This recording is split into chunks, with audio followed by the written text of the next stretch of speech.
Just अभी खाना वाना खा के छत पे आई हूँ धूप लेने, और बहुत अच्छी धूप हुई है। और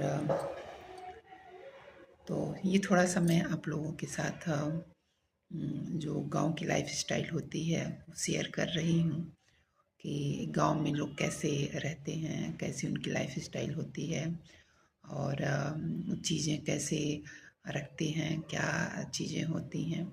तो कोई ख़ास अंतर नहीं होता है गांव और शहर में, चीज़ें वही रहती हैं। बस कुछ चीज़ों को अपना जो है करने का तरीका होता है। तो बस यही है। और जो किचन मैंने आपके साथ शेयर किया है तो वो अभी मॉर्निंग का व्यू था, तो इसी वजह से सारा मेसी था। और क्योंकि यहाँ पे मॉर्निंग में ही सब कोई खाना खा लेता है, और खाना खाने के बाद ही जो है वो 10-11 बजे तक सब कोई पूरा खाना खा लेता है। यहाँ नाश्ता का कोई चलन नहीं है, बहुत कम है, क्योंकि ससुर जी मेरे पूरा खाना ही खाते हैं।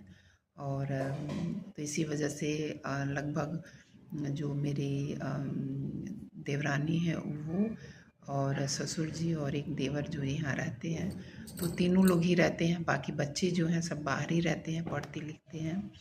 और तो बेटा मेरा आया हुआ था आगरा से, तो बस इसी वजह से 1-2 दिन के लिए हम लोग यहाँ आए हुए हैं। तो यहाँ का मैंने किचन टूर और होम टूर शायद दिया हुआ है यहाँ का ड्राइंग रूम का, तो इंड स्क्रीन में यहाँ लगा दूँगी, आप वहाँ से उसे देख लीजिएगा। तो गांव पे आप कभी कभार आना होता है, और क्योंकि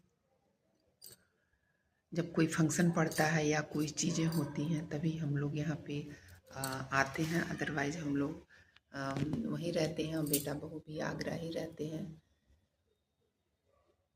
तो इसीलिए। और देवरानी के भी बच्चे बाहर ही पढ़ते हैं।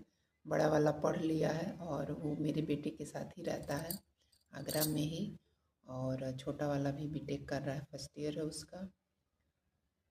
तो इस तरह से, और छोटी वाली जो मेरी देवरानी है वो भी गोरखपुर ही रहती है, और क्योंकि उसके भी बच्चे पढ़ते ही हैं वहीं पे, क्योंकि जो छोटे वाले देवर हैं वो स्टेशन मास्टर हैं। और इस वजह से हम लोग 3 लोग हैं, मैं बड़ी हूँ, और उसके बाद जो यहाँ रहती है वो दूसरे नंबर